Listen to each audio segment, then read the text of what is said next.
Dear students अस्सलाम वालेकुम। आज हम रेशनल एंड इरेशनल नंबर्स पढ़ेंगे। रेशनल एंड इरेशनल नंबर पढ़ने से पहले हमें कुछ चीज़ें समझनी होंगी। जैसे कि नेचुरल नंबर्स है हमारे पास, natural numbers. Natural numbers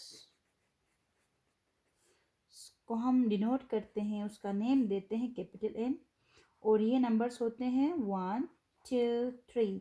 natural numbers के मतलब वो नंबर्स होते हैं जो सिर्फ काउंटिंग के लिए यूज़ होते हैं, ठीक है। जैसे कि हम 1 2 3 अप टू सो ऑन, हम जितने भी नंबर काउंटिंग के लिए यूज़ करते हैं वो हो गए नेचुरल नंबर्स, ठीक है। उसके बाद नेक्स्ट है whole numbers. Whole numbers, whole numbers are represented by W। अब होल नंबर्स में हमने क्या करना है, काउंटिंग नंबर्स के साथ अगर हम ज़ीरो भी लेंगे, यानी कि ज़ीरो भी along with counting numbers are called whole numbers. अगर हम काउंटिंग नंबर के साथ ज़ीरो भी लेते हैं तो उसका मतलब हो गया counting and zero are called whole numbers, ठीक है। होल नंबर्स में हमने ज़ीरो के साथ काउंटिंग नंबर लेने हैं, यानी कि ज़ीरो के साथ नेचुरल नंबर लेंगे तो होल नंबर बनेंगे। होल नंबर के बाद है ऑड नंबर्स। ऑड नंबर्स को हम रिप्रेजेंट करते हैं कैपिटल ओ से, ठीक है, ओ से। और ऑड नंबर्स मतलब कौन से नंबर्स होते हैं, वो नंबर्स होते हैं जिनके पेयर्स नहीं बनते हैं। अनपेयर्ड नंबर्स को हम क्या कहते हैं, ऑड नंबर्स कहते हैं। जैसे कि वन है, थ्री है, फाइव है, अप टू सो ऑन, ठीक है। यानी कि आगे बहुत सारे नंबर्स हैं, अनलिमिटेड नंबर्स हैं। इनडॉट का मतलब होता है अनलिमिटेड है, वो फाइनाइट नहीं है बल्कि इन्फिनिट है। और के बाद है इवन नंबर्स। इवन नंबर्स का मतलब क्या होता है, इवन नंबर्स वो नंबर्स होते हैं जिनके पेयर्स बनते हैं।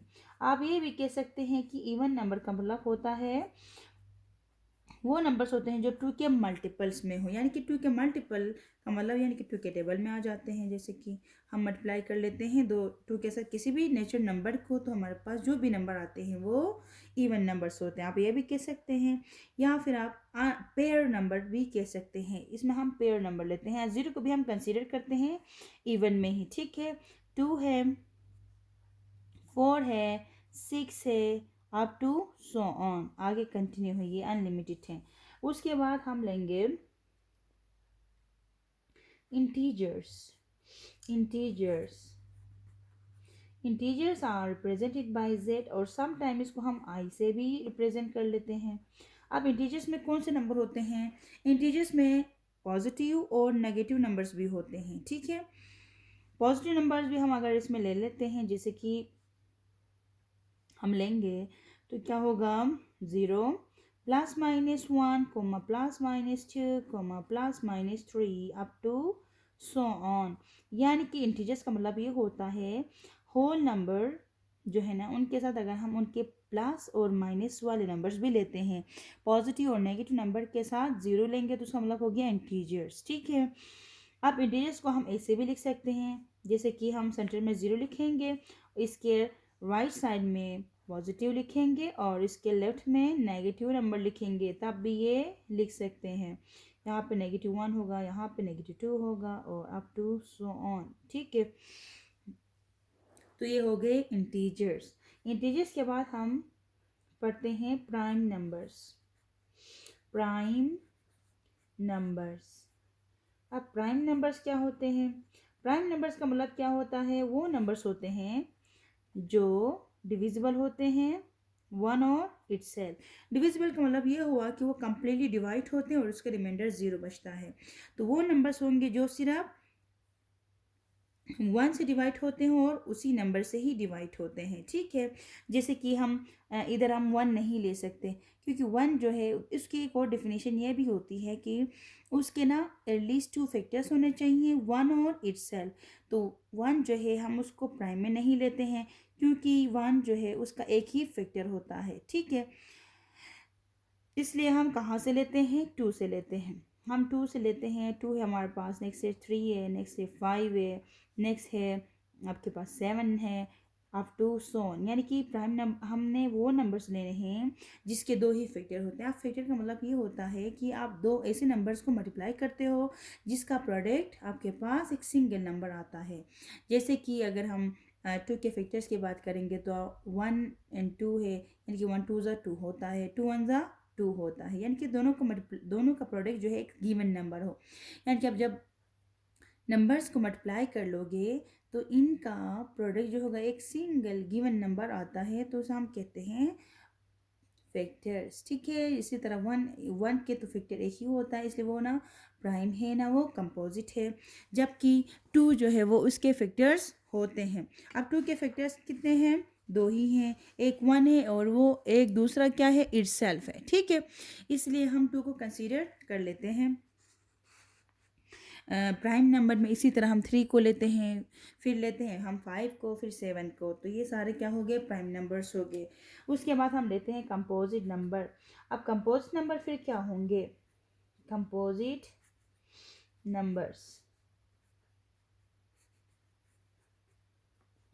कंपोजिट नंबर्स को हम सी से रिप्रेजेंट करते हैं, और ये नंबर्स होते हैं, वो नंबर्स होते हैं जो डिविजिबल होते हैं अपने टेबल के अलावा, वो दूसरे टेबल में भी आते हैं। या आप ये भी कह सकते हैं वो नंबर्स होते हैं जिसके एक से दो से ज़्यादा फैक्टर्स होते हैं।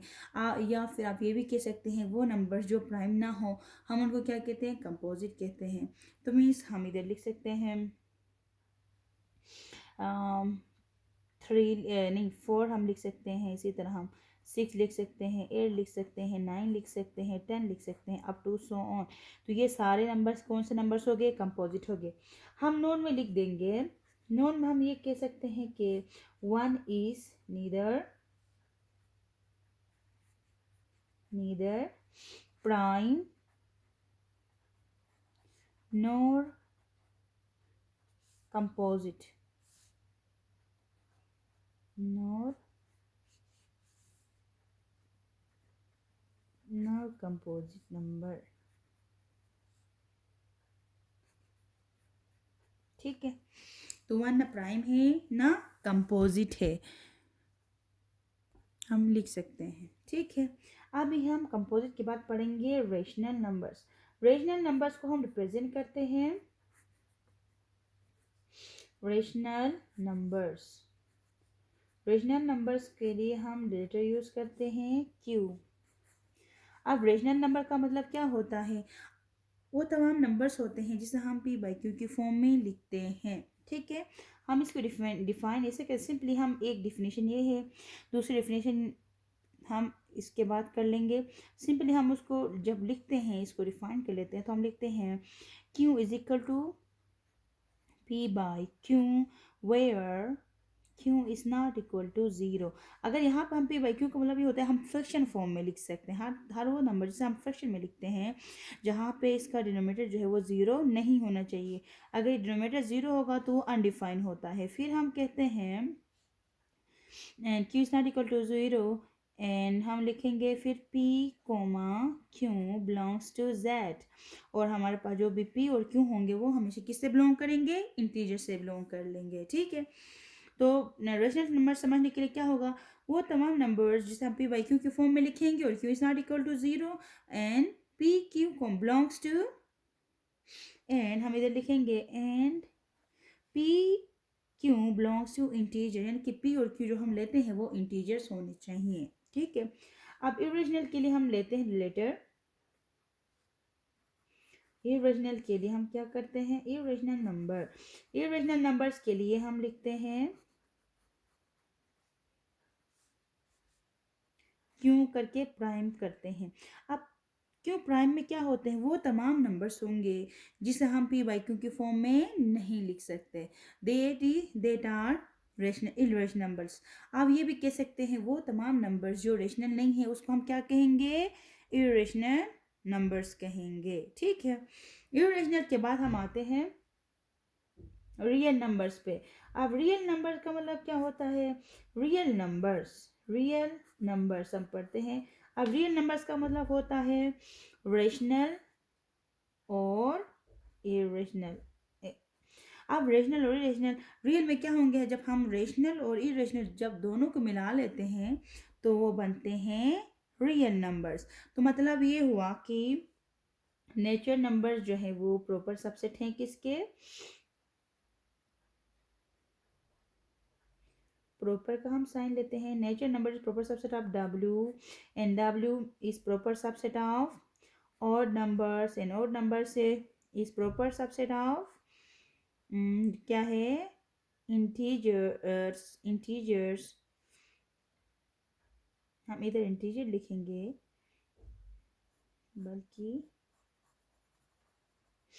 n is subset of w, w is subset of z, and z is subset of proper subset of rational, and rational is subset of r। ठीक है, तो हम ये लिख सकते हैं कि n जो है वो w में है और w जो है वो z में है, और z पूरा किस में है, रेशनल में है, और पूरा रेशनल किस में है, रियल नंबर्स में है। ठीक है, तो हमने रेशनल और इरेशनल इधर समझ लिया है। फर्दर रेशनल और इरेशनल को समझने के लिए हमें कुछ और डेसिमल पढ़ने होंगे जो कि हम नेक्स्ट वीडियो में एक्सप्लेन कर लेंगे। तब तक के लिए अल्लाह हाफिज़।